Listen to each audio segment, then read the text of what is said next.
வணக்கம். காசி புனித தலத்தின் எஜமானராக விஸ்வநாதரும் எஜமானியாக அன்னபூரணியும் விளங்குவதால் அங்குள்ள மக்கள் எப்போதுமே செல்வ செழிப்புடன் வாழ்ந்தார்கள். அது மட்டுமின்றி மன நிம்மதியோடும் மன மகிழ்ச்சியோடும் வாழ்ந்தார்கள். காசியில் இருந்த மக்கள் செல்வ செழிப்புடன் இருந்ததோடு அதை பிறருக்கு வழங்கி மகிழும் மனப்பான்மைக்கு ஒரு இலக்கணமாகவும் திகழ்ந்தார்கள். காசிக்கு செல்பவர்கள் வயிறார உணவும் மனம் மகிழ பொருளும் பெற்று திரும்பினார்கள்.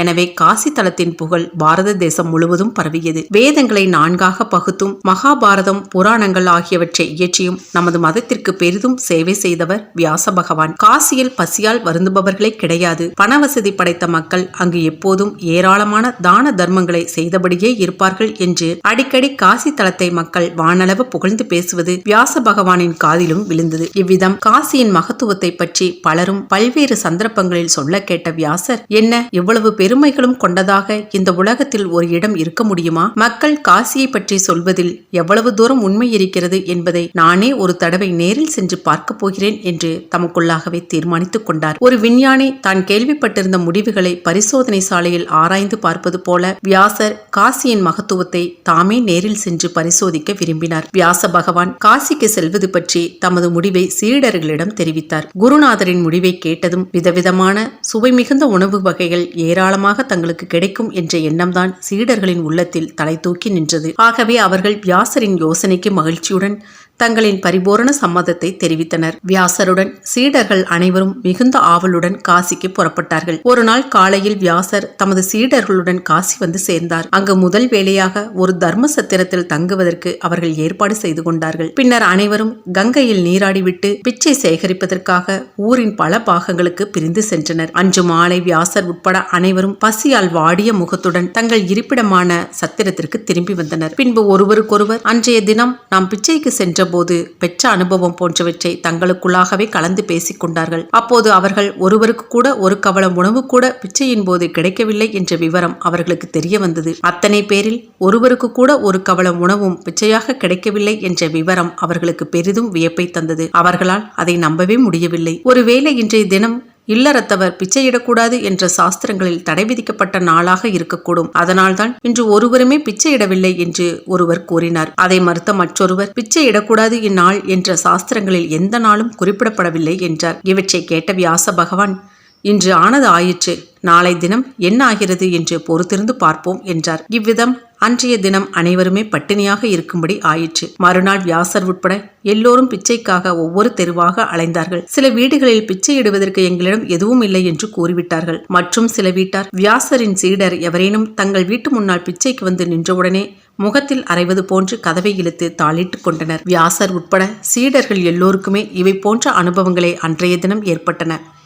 இத்தகைய அனுபவம் அவர்களை வருத்தம், ஏமாற்றம், அவமானம் ஆகியவற்றுக்கு உட்படுத்தியது. அந்த நிலையில் 2ஆம் நாளையும் பட்டினியுடன் இருந்து கழித்தார்கள். 3வது நாளும் வந்தது. அன்றைய தினமும் முதல் 2 நாட்களுக்கு ஏற்பட்ட அதே விதமான அனுபவமே அனைவருக்குமே ஏற்பட்டது. இது போலவே 7 நாட்கள் கழிந்தன. 8ஆம் நாளன்று வியாசர் ஒரு வீட்டின் முன்பு பிச்சை கேட்டு நின்றார். ஆனால் அந்த வீட்டில் இருந்தவர்கள் வியாசரின் குரலை பொருட்படுத்தியதாகவே தெரியவில்லை. வீட்டின் உள்ளே இருந்து ஒருவரும் வெளியே வரவும் இல்லை, பிச்சையிடவும் இல்லை. இதை கண்டதும் 7 நாட்களாக பொறுமையுடன் இருந்த வியாசரின் கோபம் எல்லையற்று போயிற்று. அவர் காசியில் வாழும் மக்கள் அனைவருக்குமே ஒரு பெரிய சாபம் கொடுக்க வேண்டும் என்ற எண்ணத்தில் மிகுந்த கோபத்துடன் சாபம் கொடுப்பதற்காக தமது வலது கையை உயர்த்தினார். அதே சமயம் எதிரில் இருந்த மாளிகை போன்ற ஒரு பெரிய வீட்டின் கதவு திறந்தது. கதவை திறந்த அந்த வீட்டின் தலைவி வியாசரை நோக்கி, நிறுத்துங்கள் என்றார். என்ன ஆச்சரியம்! வியாசரால் தூக்கிய தமது கையை கீழே இறக்கவே முடியவில்லை. சில வினாடிகளுக்கு இருவரும் ஒருவரையொருவர் பார்த்தபடியே மௌனமாக நின்றனர். பின்னர் அந்த மாது வியாசரை நோக்கி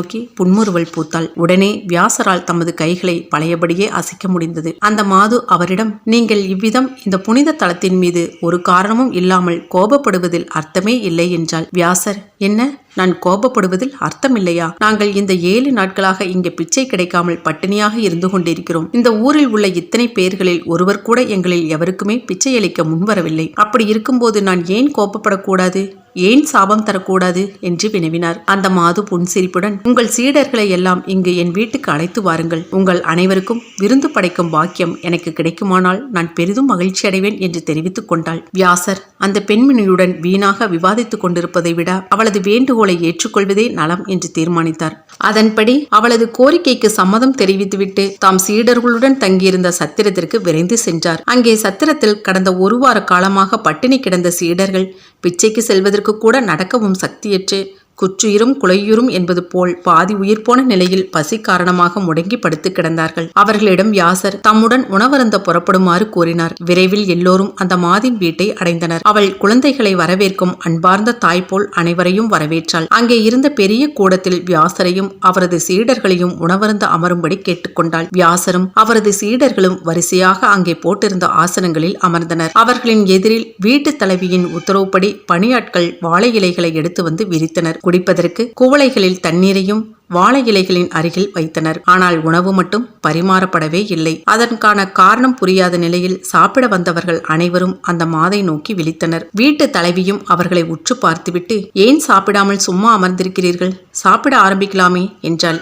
அவள் அப்படி சொன்னதை கேட்டதும் வியாசருக்கு கோபம் பொத்துக்கொண்டு வந்தது. மகா கோபத்துடன் அவர் அவளை நோக்கி ஏதோ சொல்ல வாயெடுத்தார். அதே சமயம் அவரது பார்வை தமது முன்னால் விரிக்கப்பட்டிருந்த வாழை இலை மீது விழுந்தது. அதே சமயம் அனைவரது இலைகளிலும் விதவிதமான உணவு வகைகள் தோன்றிவிட்டதை அவர் கண்டார். ஒவ்வொருவரும் தத்தமுக்கு மிகவும் பிடித்தமான உணவு வகைகளை இலையில் பரிமாறப்பட்டிருப்பதை கண்டார். அனைவரும் மிக்க மகிழ்ச்சியுடன் சாப்பிட ஆரம்பித்தனர். திருப்தியாக சாப்பிட்டு முடித்ததும் தங்களுக்கு விருந்தளித்த வீட்டு தலைவியை நன்றியுடன் எல்லோரும் நோக்கினர். வீட்டு தலைவியான அந்த மாது நின்றிருந்த இடத்தில் ஜெகன்மாதாவான சாட்சாத் அன்னபூரணி கருணை பொங்க நின்றிருந்தாள். அவளுடன் ஜகத் பிதாவான காசி விஸ்வநாதரும் காட்சி தந்தார். சிவபெருமான் வியாசரிடம், தாங்களும் தங்களது சீடர்களும் ஏன் இவ்வளவு துன்பத்திற்குள்ளாக நேரிட்டது என்பதை அறிந்து கொண்டீர்களா? உங்களில் ஒருவர் கூட பக்தி சிரத்தையுடன் இந்த புனித பயணத்தை மேற்கொள்ளவில்லை. வியாசராகிய நீங்கள் ஏதோ அதிசயம் காண வேண்டும், காசி மகாதலத்தின் மகத்துவத்தை பரிசோதித்து பார்த்துவிட வேண்டும் என்ற ஆவலால் உந்தப்பட்டே இங்கு வந்தீர்கள். உங்கள் சீடர்களோ